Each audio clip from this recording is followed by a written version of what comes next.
Paz e tranquilidade, coisas boas, hein? É verdade, é o que todos nós precisamos, né, Nonato? Que tenhamos no final de semana. Amém. Até segunda. Até, um abraço. Boa tarde. Sexta, 13. E ainda tem lua cheia para o cenário ser completo, né? É dia do agrônomo e vamos trazer um caso com exclusividade. O Barra Pesada foi chamado para mostrar um absurdo, um verdadeiro absurdo, em um cemitério público. Familiares se depararam com um verdadeiro descaso. Imagine só você, de repente, precisar enterrar uma pessoa da sua família e não conseguir nem sequer entrar no cemitério. Já pensou? Pois bem, essa realidade dramática foi vivida por uma família. Os detalhes estão na edição de hoje do programa, que vai mostrar também. Acidente. Vaqueiro é atropelado por carro e tem corpo arremessado. E ele veio mais ou menos, eu acho que com 150 ou mais, bateu no cidadão que estava do lado de fora da pista, nesse matagalzinho aqui, logo aí na frente você vê que tem uma marca de pneu lá, e rebolou o rapaz lá embaixo. Assaltante voador. Homem assalta passageiros de ônibus e não percebe que desceu em frente à delegacia. Ele foi voador total, né? Percebe isso e até mesmo a imaturidade dele na parte do crime, né? Porque ele disse que não sabia que estava em frente nas proximidades da delegacia.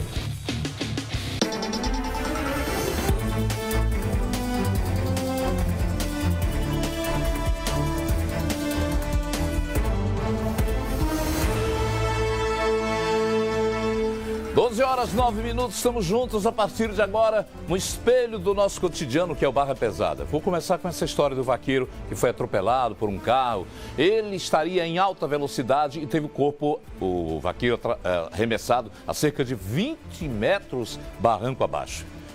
Testemunhas revoltadas quiseram linchar o motorista, que estava inclusive com bebida alcoólica dentro do veículo. Quem vai contar pra gente é o Denis Barbosa, que acompanhou de perto toda a movimentação no local.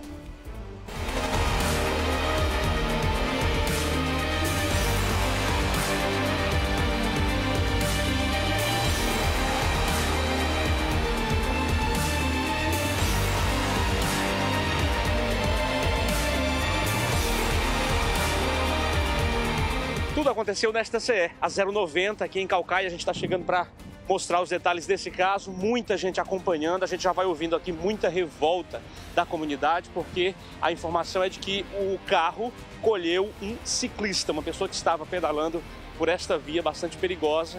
Nós temos policiais militares, policiais também da Polícia Rodoviária Estadual, estariam aqui nesse ponto. Tem muita gente revolta, olha, tem muita gente revoltada aqui. Miguel, a gente vai tentar mostrar a partir desse ponto. Cidadão, o senhor estava trafegando no momento do acidente? O senhor estava pertinho? Eu vim atrás dele, eu passei por ele lá no fotossensor. Se eu não acelero, eu vi no retrovisor, ele já tinha passado por mim mais atrás, antes do sinal, certo? De moto. Isso, eu de moto. O sinal fechou, nós encostamos de novo. Eu na moto passei por ele, entendeu? Parei no sinal, o sinal abriu, eu saí na frente. Logo em seguida tem um fotossensor. Eu diminuí no fotossensor, mas eu fiquei ligado nele. Ele vinha em alta velocidade e ia pegar na traseira da minha moto. Eu acelerei e ele conseguiu desviar para a esquerda e passou. Aqui nessa curva ele perdeu o controle da moto, ou do carro, desculpe, quem vinha de moto era eu, perdeu o controle. E o ciclista estava aqui no acostamento, parado, em pé, segurando a moto, a bicicleta nessa posição. E ele veio mais ou menos, eu acho que com 150 ou mais, bateu no cidadão que estava do lado de fora da pista, nesse matagalzinho aqui, logo aí na frente você vê que tem uma marca de pneu lá, e rebolou o rapaz lá embaixo. Isso, rebolou o rapaz lá embaixo. Aí ele está dizendo agora que o rapaz estava atravessando. Mentira, o rapaz estava parado fora do asfalto. Ele pegou o rapaz do lado de fora do asfalto e rebolou a mais de 20 metros de distância, como vocês podem ver. Vagabundo safado! Esse ele morrer! Tu merece morrer! Safado! Olha, a revolta continua ali, a revolta continua enquanto o homem vai sendo levado. A gente vai tentar, inclusive, mostrar ali com detalhes esse cenário. A polícia vai colocando ele na viatura para seguir para uma delegacia. Nós viemos agora para o outro lado para mostrar esse cenário da tragédia. De acordo com informações de testemunhas, o veículo vinha nesse sentido aqui, Cumbuco Caucaia, Cumbuco Fortaleza, e nesta curva teria entrado aqui, pego a vítima que estava no acostamento, de acordo com essas informações, e voou, passou o canal e foi parar ali onde está o veículo nesse momento. E muita gente também revoltada desse lado, claro, porque o homem é um trabalhador. Estaria nessa região porque há bem pouco tempo ele teria tirado capim aqui para as vacas, para o gado que ele cuida. Ele é um vaqueiro. Essa informação que a gente vai recebendo é uma comoção muito grande por parte da família, que estava revoltada aqui com a presença do motorista, né? Uma tragédia realmente. E a gente está tentando detalhes desse caso ainda sobre a vida da vítima, do homem que aqui não resistiu a esses ferimentos, mas olha só a quantidade de pessoas realmente confirmando aqui essa revolta. Olha só, muita gente acompanhando essa família que infelizmente está num momento muito difícil dessa tragédia. Descobrir que o chefe da família foi morto nesse caso, onde, de acordo com informações, o condutor estaria dirigindo sob efeito de álcool. E a suspeita já foi encaminhada a uma delegacia para que possa passar por todo o procedimento. Certamente o exame deve ser feito dentro de algum tempo e deve confirmar essa situação. Olha aqui mais de perto, a gente mostra o impacto que está revelado pelo para-brisa do veículo, um veículo de luxo, muito pesado, e estaria em uma alta velocidade. Essa é a informação. A esposa do rapaz, a viúva, está aqui, eu vou tentar um contato com ela. A gente está acompanhando um momento muito complicado, a gente vai tentar aqui um contato com ela. Senhora, com licença.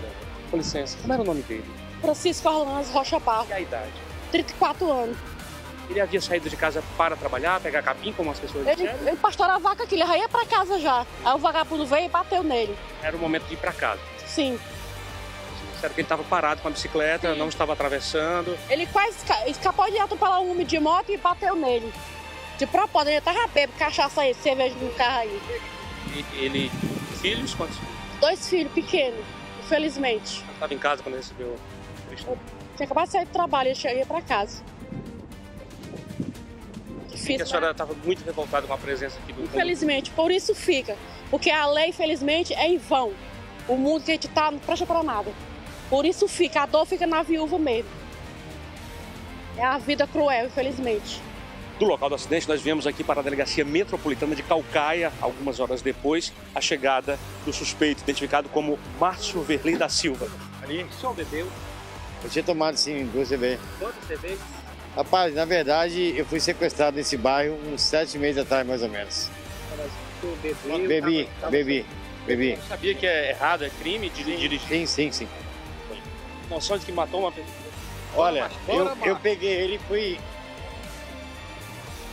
Conduzido, os policiais têm pressa nesse momento, é o Márcio Verley da Silva, reconheceu que estava sob efeito de álcool. A informação também que a gente vai recebendo é que o carro estava sem documentos, na verdade estava com documentação atrasada, essa é a informação, documentação atrasada, e ele estaria sem alguns documentos. Claro que tudo vai ser verificado, ele poderia estar com esses documentos dentro do veículo e pode ter se perdido, tudo vai ser verificado a partir desse momento, inclusive verificar se realmente vão atestar a presença de álcool no sangue do condutor.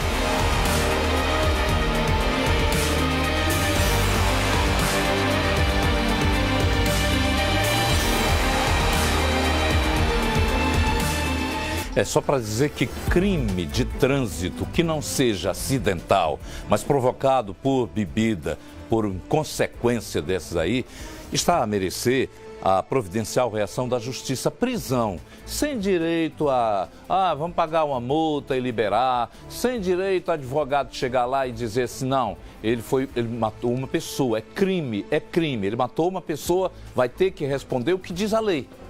Aí tem sempre os benefícios da lei, que faz com que um cabra desse acabe saindo daí livre e vai beber de novo e vai achar que é o tal. Ignorante é que é o tal. O policiamento foi reforçado em uma unidade de pronto atendimento de Fortaleza após uma suspeita de invasão. O fato se deu após um homem, identificado como Lindenberg, ter sido baleado e levado para a unidade de saúde. Os responsáveis pelos tiros estariam dispostos a invadir o local para concluir o homicídio. Mas mesmo sem uma segunda investida por parte dos rivais, a vítima acabou não resistindo aos ferimentos e morreu na UPA. O policiamento foi reforçado nas imediações da UPA, que pertence ao bairro do Canidezinho, por conta de uma situação que aconteceu na tarde desta quinta-feira. Um homem bastante conhecido aqui na região do Planalto Vitória foi alvejado com diversos disparos de arma de fogo, precisamente na rua Pedestre 6, e trazido para esta unidade hospitalar. E por isso o reforço do policiamento aqui nesta unidade, porque houve a informação de que eles iriam invadir o local para continuar o crime, para tentar executar o Lindenberg do Nascimento Lima, 29 anos de idade, que é um traficante bastante conhecido aqui da região por parte da Polícia Militar, que já tinha detalhes sobre a atividade ilícita que ele realizava aqui no Parque Vitória. Mediante essas informações, a polícia resolveu fazer um trabalho preventivo aqui nesse local e, logicamente, várias viaturas foram acionadas para evitar que isso ocorresse. Mas, inclusive, o Lindenberg ele não resistiu à gravidade dos ferimentos. Morreu aqui nesta unidade hospitalar. O homem que foi acusado de ter atirado contra ele também já teria efetuado disparos vitimando um parente do Lindenberg. A polícia já tem a informação de quem seria essa pessoa, por isso, inclusive, já adiantou esse detalhe de que seria uma pessoa também conhecida aqui na região e que seriam rivais do tráfico de drogas na região do Parque Vitória. E por isso essa disputa, essa briga entre eles. Eles preferiram não adiantar o nome deste homem mediante o trabalho que está sendo desenvolvido pela Polícia Militar em conjunto com a delegacia responsável pela área. Infelizmente, a pessoa não foi localizada, não foi identificada, ou até mesmo o veículo que eles estavam utilizando para a prática do crime. Mas a polícia já está trabalhando aqui na região para identificar as pessoas envolvidas diretamente na morte do Lindenberg. Foram vários tiros efetuados e várias pessoas chegaram a presenciar o crime. Infelizmente, as pessoas acabaram presenciando essa cena de violência e, logicamente, ficaram com medo de passar qualquer tipo de informação, de se envolverem nessa situação, mediante serem pessoas temidas aqui nessa área. A polícia continua trabalhando aqui na região para buscar detalhes sobre a localização dos criminosos, para que eles possam ser presos mediante esse homicídio cometido na tarde desta quinta-feira. Câmeras de segurança flagram furto de moto aqui em Fortaleza. O bem foi levado da porta da casa da vítima. Um detalhe: o proprietário ainda está pagando o veículo.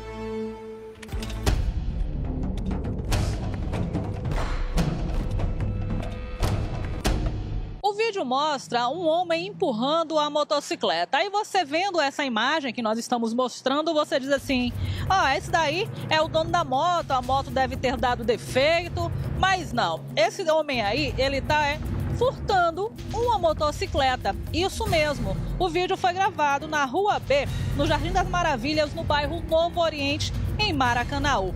O boletim de ocorrência está sendo feito aqui no 8º Distrito Policial, no bairro José Walter. Nós não vamos identificar o proprietário, mas ele faz uso dessa moto para trabalho, para ir e vir e, o pior, ainda está pagando. É verdade, eu estou pagando ela ainda. Eu sempre vou na casa ali no Maracanaú, né, onde eu trabalho perto.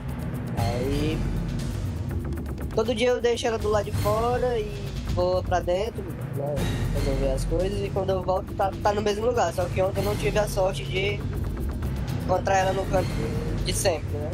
Acho que jamais o senhor imaginaria que fosse levar, porque ao que parece, existem alguns parentes do senhor que moram perto um do outro. Tem parentes que moram do lado, são vizinhos. A gente fica na confiança de que a pessoa não vai ter a audácia de mexer em frente de casa, né? Agora, a gente vê aí a dificuldade que ele teve de levar. Será que ele conseguiu ligar a motocicleta? Porque a gente não vê isso no vídeo. Talvez ele tenha conseguido depois, né? Talvez ele tenha conseguido, né? Porque ela demora um pouco pra pegar, mas ela pega. Ela pega mesmo sem a chave? Não, sem a chave não. Sem a chave não. O senhor tava com a chave? Tava com a chave. Ele teve que ligar direto. Teve que fazer alguma coisa pra conseguir ligar ela, né? Agora, o senhor ainda tá pagando. É complicado porque é um prejuízo duplo, né? Com certeza, né? A gente soa tanto pra comprar um bem, e outro que nem vai ficar pagando sem usar, né? Não vai ficar devendo, né? Olha, a esperança, gente, é que essa motocicleta, ela seja vista por aí ou até mesmo abandonada. Porque se ela for abandonada, esse cidadão que está aqui ao meu lado, ele vai buscar. Ela é uma moto Yamaha YBR Factor preta, placa OII 7391. Placas OII 7391. Quem tiver qualquer tipo de informação pode entrar em contato com o senhor. Pode entrar em contato que a gente vai chamar a polícia, alguma coisa, e vai atrás, né? Não precisa nem se identificar não, só dizer, eu encontrei ela, eu vi ela passando aqui, que a gente dá um jeito de ir atrás, né? De repente, até mesmo com a repercussão, né, a veiculação dessa imagem e você vendo aí essa moto e a pessoa que pegou, vendo aí que pode ser pego uma hora ou outra com a motocicleta que foi furtada, essa moto ela pode ser abandonada em qualquer local. Aí você que assistiu essa matéria no Barra Pesada, você diz, olha, eu vou ligar para a polícia, eu vou ligar de repente para o proprietário. Para a polícia, você pode ligar para o telefone 190. E também a gente vai dar um outro telefone que é o 988561319. 988561319, que você também pode ligar, que de pronto, né, o proprietário e a polícia vão até onde está a motocicleta. A gente deixa claro aqui que a moto é de um cidadão que ainda está pagando, está na 6ª parcela pagando a motocicleta, aí você se põe no lugar dele. Já pensou? Levarem a sua moto e você ficar pagando por uma coisa que você não tem, mas que suou tanto para buscar e a pessoa vem e leva? Se ponha no lugar dele, que eu tenho certeza que você vendo essa motocicleta ou sabendo que ela está em algum local, certamente você vai ligar para a polícia.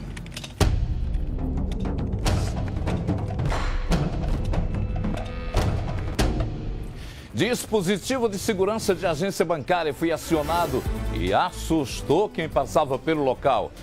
É que o acionamento acabou liberando fumaça e muita gente achou que se tratava de incêndio.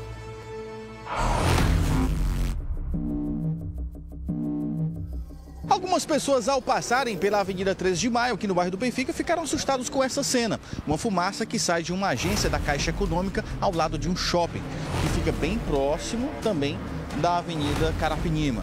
A informação de que as pessoas teriam entrado e logo em seguida o dispositivo foi acionado. Esta fumaça é exatamente um dispositivo de segurança da agência antifurto, caso alguém tente realizar alguma ação violenta dentro do banco, danificando algum equipamento, e assim ele soa um alarme e também libera esta fumaça, indicando que de fato algo está errado. Os seguranças do shopping chegaram aqui no local, não viram nenhuma atitude estranha, não viram algo atípico acontecendo dentro da agência, apenas perceberam após o alarme ter sido acionado e a fumaça que já estava saindo da agência bancária. Mas isso chamou a atenção de algumas pessoas que passavam aqui pelo local, né, e que informaram também para os próprios seguranças que trabalham aqui no shopping, que chegaram e simplesmente se depararam com o dispositivo que havia sido acionado, ainda por um motivo no qual não foi definido, existindo também a possibilidade de ele ter sido acionado por alguma pane, algum problema nesse dispositivo.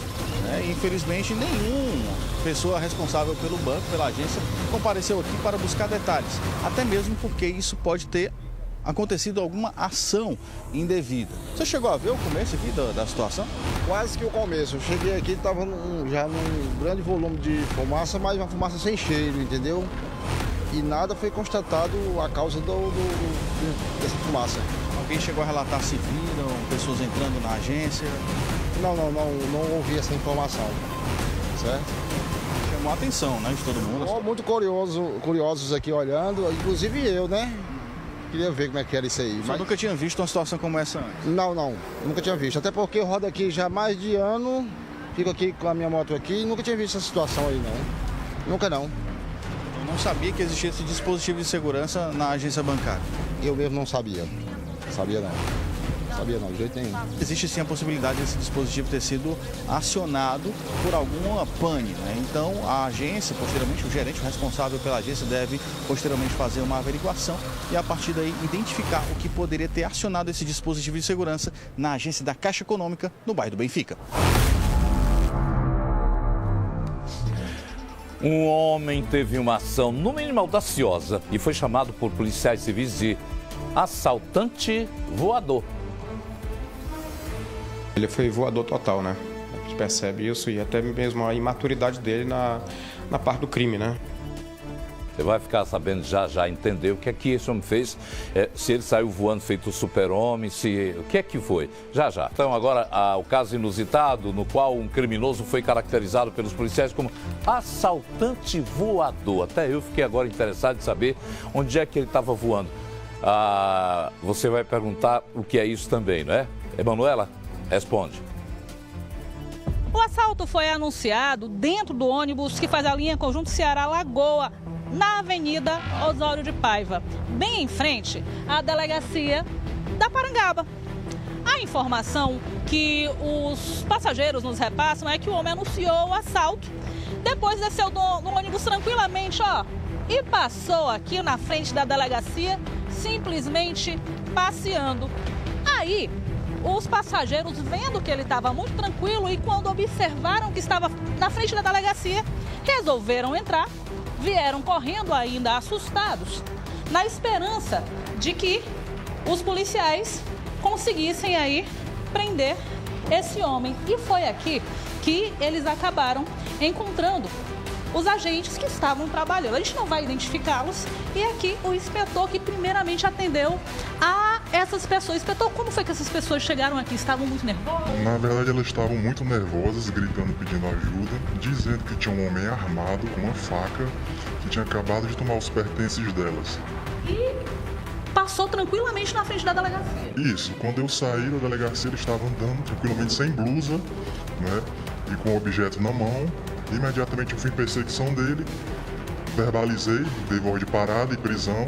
Imediatamente ele correu, fui em perseguição, consegui dominá-lo e tá aí a faca, né? Olha a faca que ele utilizava, é essa que a gente está mostrando para vocês. E ele não resistiu à prisão, estava sozinho?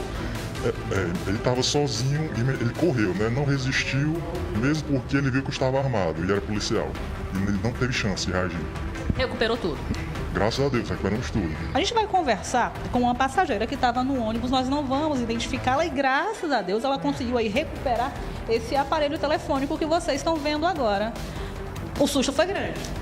Foi grande o susto. E como foi tudo dentro do ônibus? Ele entrou como passageiro? Como foi?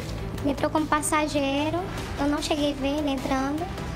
Estava bem na frente, né, no ônibus, sentada só.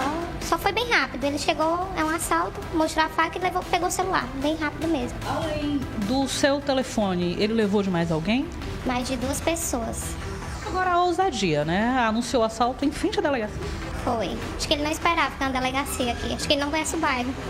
Agora, sorte de vocês também. Graças a Deus. Polícia agiu rápido? Bem rápido, graças a Deus. Graças a Deus e a eles também, aos policiais. O assaltante preso foi identificado como Gabriel Souza do Carmo, 20 anos de idade. Esse rapaz que você está vendo aí na imagem. Delegado Silvio, assaltar na frente da delegacia é demais, né? Ele foi voador total, né? A gente percebe isso e até mesmo a imaturidade dele na parte do crime, né? Porque ele disse que não sabia que estava em frente nas proximidades da delegacia. Mas, por outro lado, nossa equipe estava bem atenta, né? Nosso policial percebeu logo o assalto, pediu apoio ao outro colega que estava trabalhando de forma interna, partiram para cima e conseguiram fazer a prisão de forma aí bem exemplar. E ele não tem antecedentes criminais, mas a gente está vendo, o fato de não ter antecedente criminal não quer dizer que não tenha praticado outras ações. Mas as vítimas falaram que na hora, né, da abordagem ele foi bem ríspido com as pessoas. O que a gente costuma dizer é que foi a primeira vez que ele caiu, né, nas mãos da polícia. Primeira vez que ele está sendo autuado, agora outras vezes ele pode ter feito e não ter sido preso. Pode ter, inclusive, ter obtido êxito no assalto, né? O que chama a atenção é que um assalto desse dificilmente é realizado sozinho. Mas as vítimas e o próprio interrogado, né, o próprio Gabriel, disse que realmente não tinha ninguém no apoio. Nós fizemos até diligências nesse sentido, porque ou está dentro do ônibus ou está do lado de fora, numa motinha pequena, tal, até para dar fuga. Mas realmente não foi nada percebido, inclusive pelo fato de ser próximo da delegacia. Foi feita uma averiguação com quem tivesse visto e tal, e ninguém confirmou que tivesse outra pessoa no apoio. Delegado, ele foi autuado em quê? Ele entrou num 57, né, no CAPT, não houve qualquer imputação de forma majorada, porque ele utilizou uma faca, né, e infelizmente a lei agora ela não dá esse condão aí, né, não foi uma arma de fogo no caso. Teve um outro caso de um homem sem identificação que foi assassinado a tiros na região metropolitana. A vítima foi atingida por cerca de 5 disparos.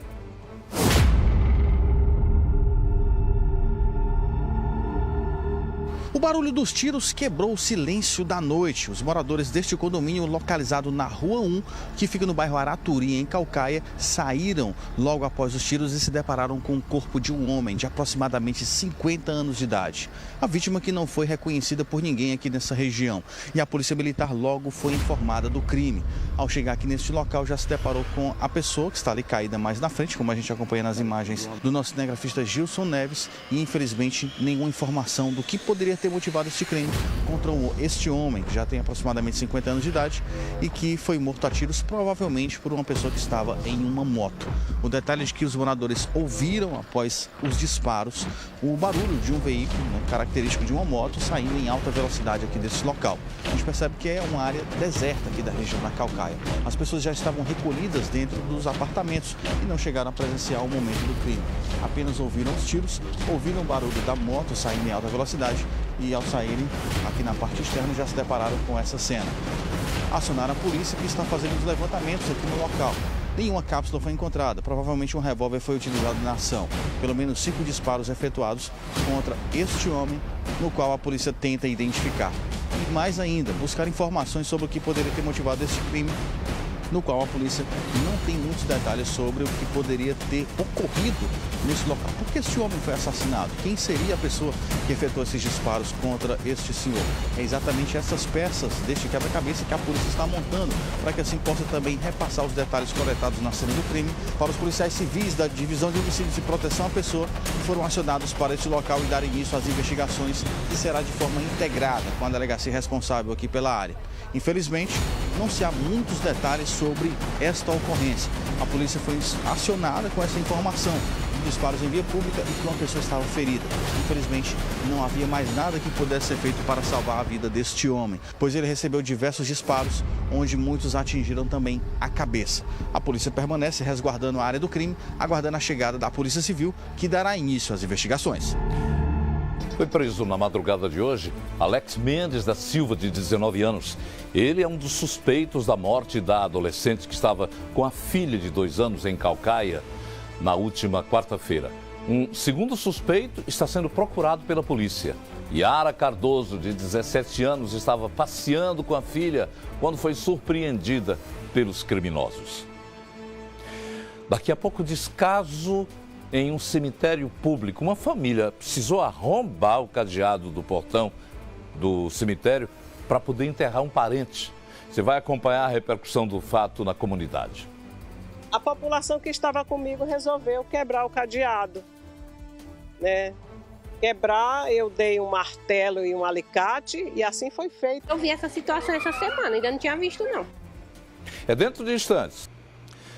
Vamos falar agora sobre o caso que ganhou repercussão em todo o Ceará essa semana. Uma família precisou arrombar o cadeado de um cemitério para poder enterrar um parente. Isso porque no momento do sepultamento não havia ninguém no local para receber o cortejo. A reportagem do Barra foi até o distrito de Caponga, onde o fato aconteceu, e conversou com pessoas que presenciaram a situação. Por lá, não se tem outro assunto. A nossa equipe segue em direção à praia da Caponga, que fica a aproximadamente 65 quilômetros de Fortaleza, no município de Cascavel, na região metropolitana. Local em que uma família teve que enfrentar muitos transtornos para realizar o sepultamento de um ente querido no cemitério público. Nós vamos ao local em que tudo aconteceu para trazer os detalhes sobre este fato. Além da dor e da tristeza pela perda de um ente querido, uma família teve que enfrentar um outro sentimento para sepultar o parente de 61 anos vítima de um AVC. O sentimento do descaso. Após o velório, que foi realizado na casa da família, o cortejo fúnebre seguiu até este cemitério público, o cemitério São Pedro, localizado no distrito de Caponga, na cidade de Cascavel.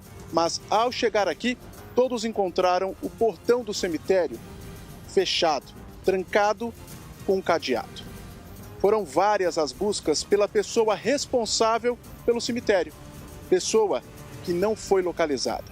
Diante disso, os moradores, a família, todos resolveram tomar uma medida, podemos dizer assim, drástica, de arrombar o cadeado para ter acesso ao cemitério. A ação foi gravada e o fato causou revolta aos familiares. Tem a chave?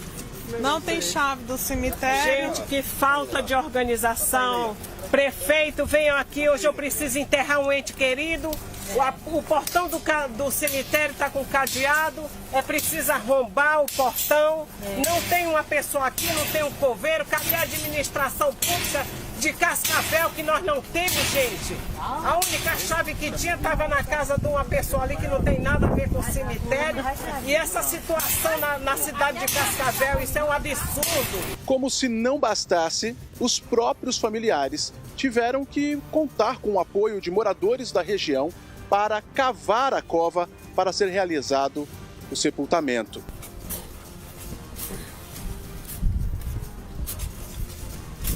Diante da repercussão do caso, a nossa equipe de reportagem vem ao cemitério São Pedro, aqui no distrito de Caponga, na cidade de Cascavel, e nós encontramos a senhora Maria Lucilene, que é bastante conhecida aqui na região como Dona Lene.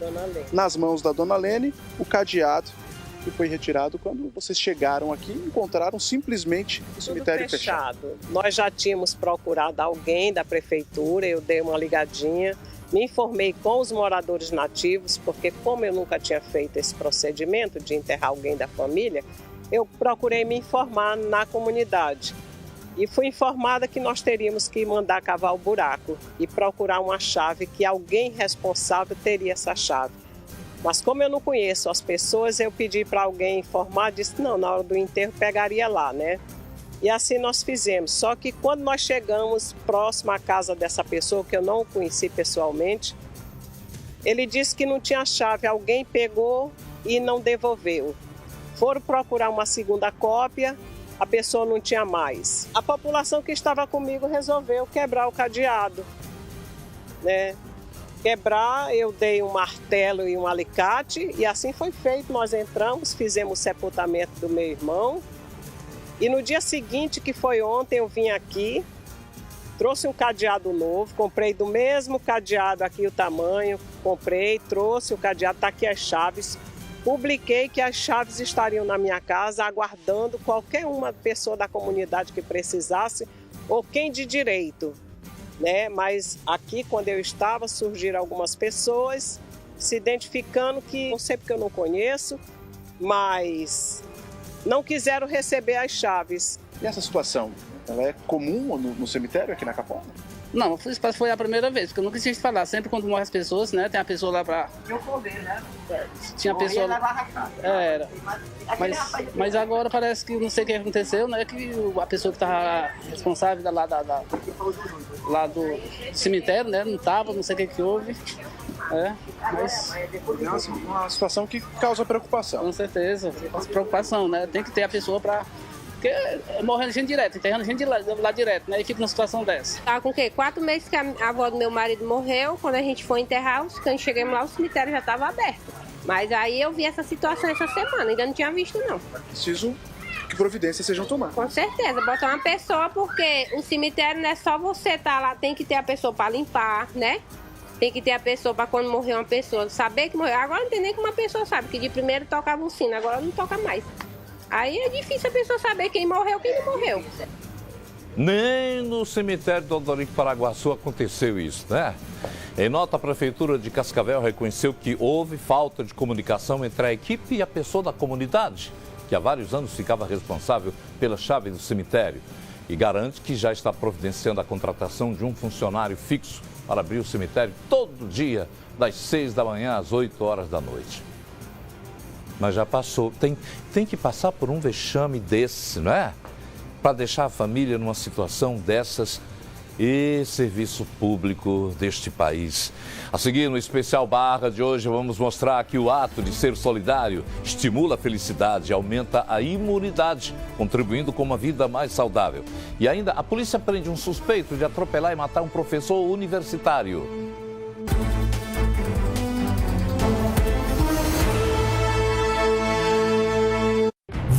11 horas 46 minutos. Estamos de volta. Você sabia que ajudar ao próximo estimula a felicidade e aumenta a imunidade também, contribuindo com uma vida mais saudável? Pois é. Quando a gente pratica a solidariedade, não está apenas fazendo o próximo feliz, não. está também aumentando a própria qualidade de vida. Uma boa notícia em tempos em que é comum ouvirmos que as coisas não estão bem, que o futuro é desanimador, mas, como sabemos, o amanhã depende apenas de nós. É nas ações do dia a dia que podemos contribuir para uma sociedade melhor. E ao contrário do que alguém possa imaginar, pensar, não faltam exemplos de gente que se dedica e se doa para quem está precisando um pouco mais. Vamos conferir no Bairro Especial desta sexta-feira.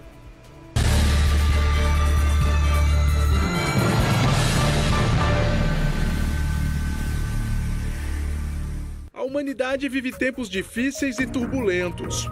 Doenças, mudanças climáticas, crises financeiras, fome, depressão, ansiedade, relações tóxicas e violência. E é nesse momento de instabilidade e descrédito com relação ao outro e ao mundo que o melhor lado da natureza humana se revela através da solidariedade. Solidariedade, qualidade, característica, condição ou estado de solidário. Sentimento de amor ou compaixão pelos necessitados ou injustiçados, que impele o indivíduo a prestar-lhes ajuda moral ou material. Para que você consiga ter uma pessoa que deixe de se preocupar consigo e passe a se preocupar com o outro, às vezes priorizando o outro, precisa que haja duas questões fundamentais. Primeiro, valores morais, a pessoa tenha no seu consciente valores morais que vão ajudar a controlar esses desejos, às vezes egocêntricos, focados apenas em si, e precisa ter um profundo sentido de amor. Freud dizia que é no amor que o inconsciente falha, ou seja, é no amor que a gente deixa de pensar só em nós e passa a pensar no outro. Aqui em Fortaleza encontramos várias pessoas que abriram mão do pensar em apenas em si e passaram a se dedicar a fazer bem ao próximo. E hoje em dia eu acredito no ser humano, eu era muito descrente. Eu achava o ser humano muito egoísta, porque no início do trabalho, como era uma situação muito difícil, as pessoas diziam que eu estava ficando louca, que eu ia morrer de trabalhar, mas aí apareceu a solidariedade, apareceu uma corrente do bem, pessoas que querem estar aqui nos ajudando, que se agregaram lá. E a gente tem um bordão aqui do lar, que é Casa de Gente Feliz, e quando uma pessoa vem nos ajudar, eu digo muito obrigada, você faz parte dessa família. Porque muitas vezes na faculdade se ensina a teoria, e aí quando o aluno se forma, ele não sabe lidar com o paciente.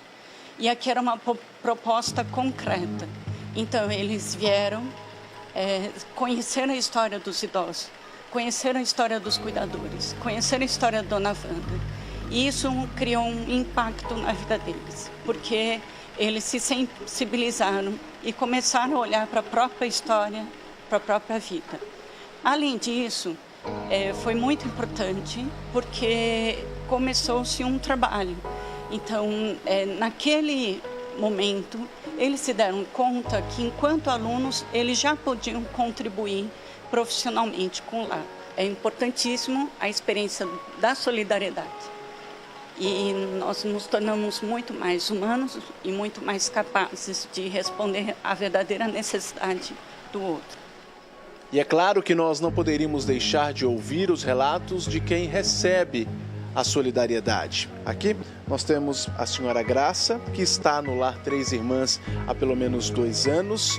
Como é que a senhora se sente ao receber tantos gestos de amor? Me sinto muito bem. Eu sou muito atendida pelo pessoal daqui, são um pessoal bom. Já quero chorar. Um pessoal bom, me dão tudo, comida, tudo para mim. Aqui nós encontramos a senhora Raimunda, que podemos dizer que é uma das mais novas integrantes aqui do Lar Três Irmãs. Como é que a senhora se sente, dona Raimunda, aqui no lar? Eu me sinto muito bem. Eu gosto muito daqui. Todos atendem a gente muito bem. Aqui a gente tem tudo. Outro ato de dedicação ao próximo vem do projeto Meninos de Deus, que há 11 anos vem fazendo a diferença na vida de jovens que vivem no Janguruçu. O repórter Denis Barbosa foi conferir o trabalho realizado por lá.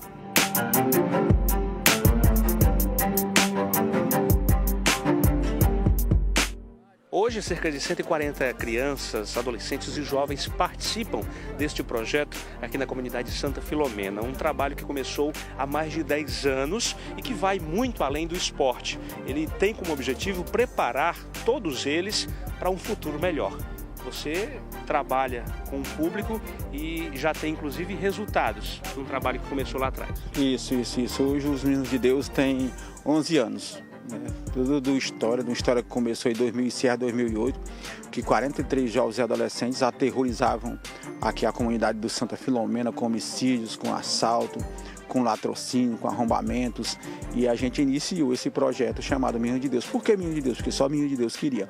E alguns desses meninos, em sua grande maioria, alguns eram simpatizantes do crime, não estudavam ou tinham deixado de estudar e aí não trabalhavam, né? Viviam praticamente do tráfico, viviam praticamente do ilícito. E graças a Deus, Deus colocou isso na vida da gente com uma missão. E hoje a gente tem menino na faculdade, tem menino que é autônomo, tem seu próprio negócio, tem menino que trabalha, menino que construiu sua família, menino que levou tiro, menino que deu tiro, mas menino que conseguiu vencer na vida. O Rony está há 9 anos no projeto, já foi beneficiado, hoje é um voluntário, educador social. Como é que você recebe essa solidariedade? Porque aqui é um projeto solidário, você recebeu bem, hoje você está repassando bem. Você acha que esse é o caminho que as pessoas deveriam seguir nessa busca aí pela essa cultura de paz, por essa sociedade bem melhor? Sim, assim, a gente tem que semear cada dia mais, entendeu? Eu costumo dizer que aqui os Meninos de Deus é uma escola. Todo dia a gente aprende, seja em gesto, em olhar, em forma de falar. Então a gente tem que trabalhar a prevenção. Nesse fim de tarde em que a gente está visitando o projeto Meninos de Deus, a gente encontra muitas famílias. Aqui a Fabiana, que trouxe o filho, e também trouxe o Eduardo, sobrinho. Um projeto que envolve muita gente da comunidade. Você está gostando do resultado que ele está trazendo para os meninos? Com certeza, que é um resultado muito bom, né? O Eduardo está gostando do futebol aqui? Sim. E dos amigos, de todas as atividades? Aham. Vai continuar vindo até crescer? Aham. Certeza? Até onde der, né?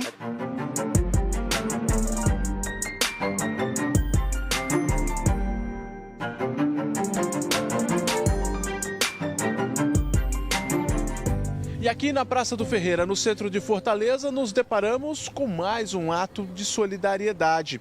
Uma pessoa que resolveu comemorar o aniversário fazendo o bem. Um grupo de amigos, pessoas que acabaram por se reunir para promover este ato de distribuição de sopa às pessoas que vivem aqui na conhecida Praça do Ferreira, no centro de Fortaleza. Nós vamos conversar com o Juscelio Barroso. Hoje ele completa 35 anos de idade.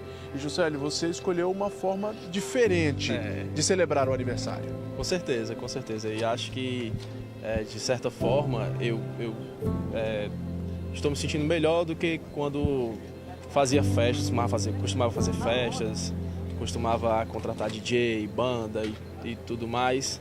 E hoje eu estou tendo essa oportunidade de participar de uma ação, né? E essa ação está sendo, para mim, uma das melhores coisas que está acontecendo na minha vida. Convidei todos os amigos que costumavam ir para as festas, participar, e tive a graça de estar só com a minha mãe, três amigos e minha sobrinha, né? Para festa, geralmente você lotava a casa. Com certeza, festas para mais de 200 pessoas eu já cheguei a organizar no dia do meu aniversário. Primeiro ano você pretende seguir? Com certeza, com certeza. Muito bacana. Aconselho e convido a quem queira fazer isso, quem queira estar participando. Eu falo de participação porque muita gente ajuda, né? Mas a gente tem uma grande massa que não ajuda. Então, se as pessoas que não ajudam tomarem uma iniciativa pequena, como eu estou tomando hoje, com certeza seremos grandes mais na frente, né? Seremos bem maiores.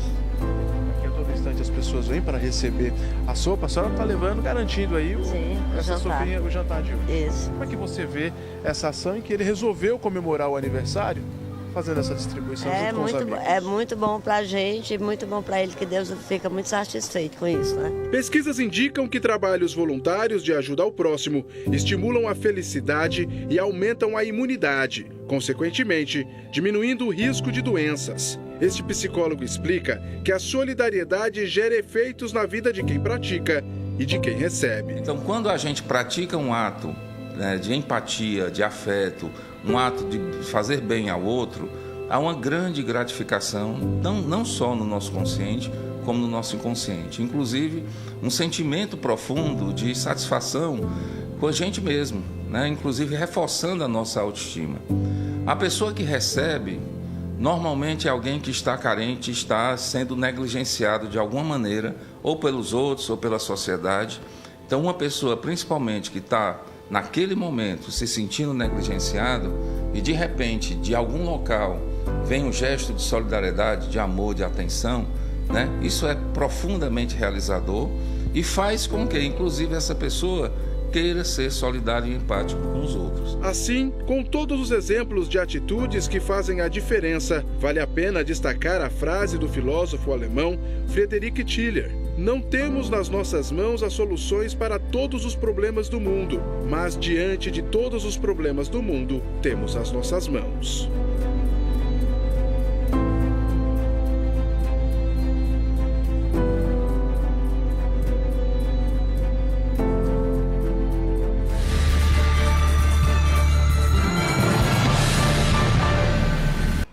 Foi preso um homem suspeito de atropelar e matar um professor universitário.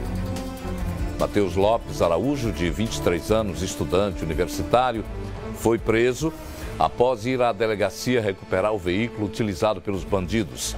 Ele tentou se passar como vítima, mas a polícia descobriu o envolvimento dele no crime. Outras 2 pessoas foram identificadas.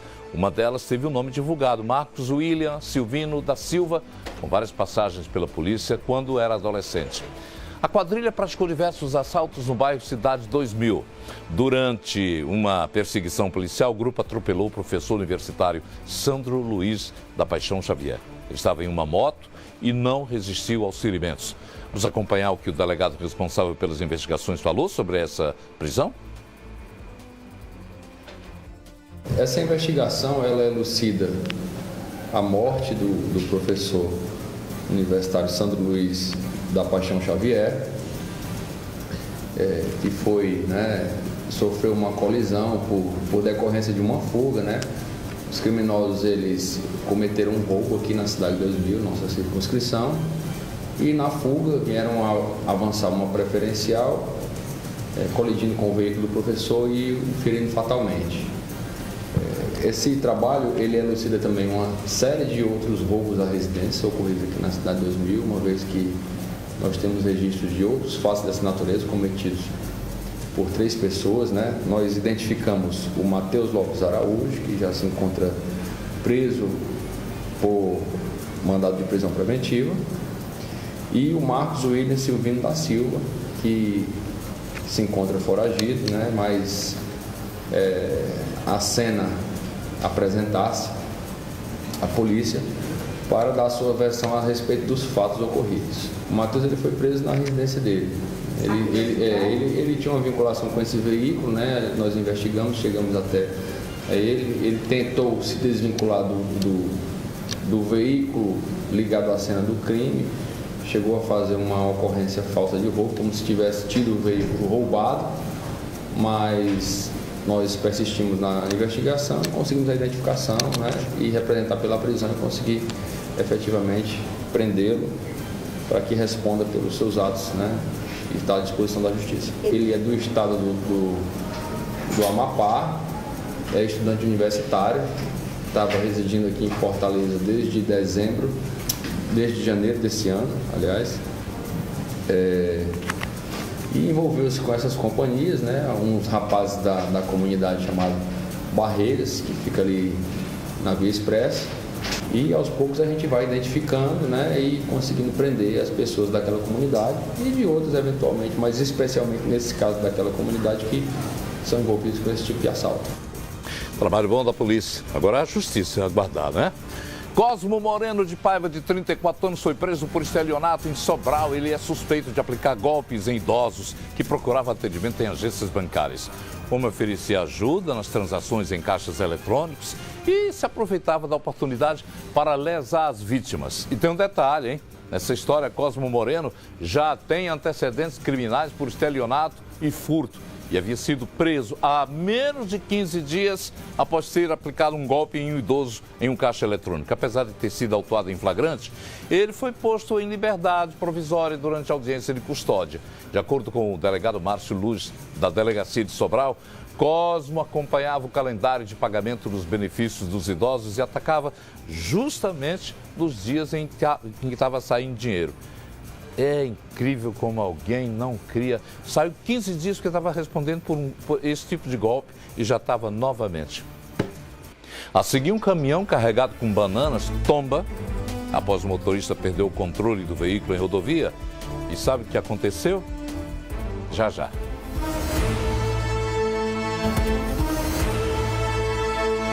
Estamos às 13h07 para contar que um caminhão carregado com bananas tombou após o motorista perder o controle do veículo. Foi numa rodovia da região metropolitana. Após o tombamento, a carga foi saqueada, aumentando ainda mais o prejuízo para o dono do veículo. O acidente sem vítimas aconteceu no 4º anel viário, já no município de Caucaia. Aqui nas imagens do nosso cinegrafista Gilson Neves, a gente acompanha a situação do veículo que foi para o acostamento para evitar uma colisão com outro caminhão. A informação que recebemos aqui neste local é que o caminhão estava na frente deste que vinha da cidade de Quixeré, sentido o estado do Pará, para fazer exatamente a entrega desse material, que são várias bananas. E, mediante ele ter freado de forma brusca o caminhão que estava na frente, ele, para evitar a colisão, puxou para o acostamento e a carga tombou em meio à via. É exatamente essa situação que nós estamos acompanhando agora. O condutor da carreta não está aqui no local. O material ficou espalhado aqui na pista, as frutas, no caso as bananas, e que inclusive estão sendo levadas por moradores aqui da região, e algumas pessoas que passavam pelo local e viram a oportunidade de levar parte desta carga que ficou tombada em meio ao anel viário. Ninguém ficou ferido nessa situação, mas foi um impacto forte mediante a forte pancada com a queda das caixas contendo todo este material, no caso as frutas que estavam sendo levadas da cidade de Quixeré, aqui no estado do Ceará, para a cidade de Belém, no Pará. Infelizmente, o prejuízo que o cidadão teve enquanto estava fazendo esse frete, mas felizmente ninguém ficou ferido. Nós não conseguimos o contato com o condutor que saiu aqui do local e não foi identificado, mas o que chama a atenção também nessa situação é o fato das pessoas chegarem nesse local para levar toda a carga do rapaz que ficou parado aqui sem nenhum tipo de proteção. A gente percebe que o trânsito não ficou complicado, mediante ele ter saído para o acostamento e evitou, logicamente, que ele ficasse parado no meio do anel viário, no meio da via. E aqui a gente também percebe uma sinalização que foi improvisada pelas pessoas que estavam aqui no local para evitar que um outro acidente, até de certa forma mais grave, pudesse acontecer, já que o caminhão está parado próximo ao acostamento e várias pessoas estão ao lado do caminhão levando todo o material que ficou caído no meio da pista. Nenhuma viatura da PRF compareceu aqui no local, e a situação é exatamente esta que a gente vai acompanhando aqui nas imagens do nosso cinegrafista Gilson Neves. As pessoas que chegaram para fazer a retirada desse material após o tombamento da carga. Quando você precisar de comunicar-se conosco, você vai pelo WhatsApp e faz isso, olha, manda mensagens, vídeos, fotos, tudo que for possível para ajudar, para interagir conosco, pelo 981 35 31 31. Benza a Deus que o exemplo de solidariedade mostrado aqui no programa encontre eco em outros corações samaritanos. Que eles possam sair um pouco de si e desdobrar-se em favor de necessitados. Não só os idosos, mas há crianças abandonadas em creches aguardando uma visita amiga. Deficientes físicos necessitando de auxílio até para atravessar uma rua. Desempregados convivendo a depressão da falta de trabalho e sem condições de dar o sustento à família. Mendigos desabrigados, sem tetos, que acabam invisíveis em situação de rua. Jovens precisando ser encaminhados a um projeto que os transformem e evite que o caminho deles se cruze com o dos traficantes. Há tanta gente à espera de alguém que possa multiplicar gestos de bondade. Às vezes, dentro da própria família. Não precisa ir lá na rua para... Às vezes, até tem dentro de casa um drama grande que é preciso a convivência, o aperto de mão, o afago, o olhar, o sorriso. Os casais que sofrem com a síndrome do ninho vazio Quando os filhos crescem, se casam, vão embora, ganham o mundo e os pais ficam entregues à sua solidão. Há muitas ONGs aguardando mãos de voluntários, de palavras de conforto, de atitudes que reverenciem a vida como o maior prêmio que o ser humano dispõe para acertar-se na existência como modelo. Como exemplo, né? O tempo urge, a vida pede. Bom fim de semana.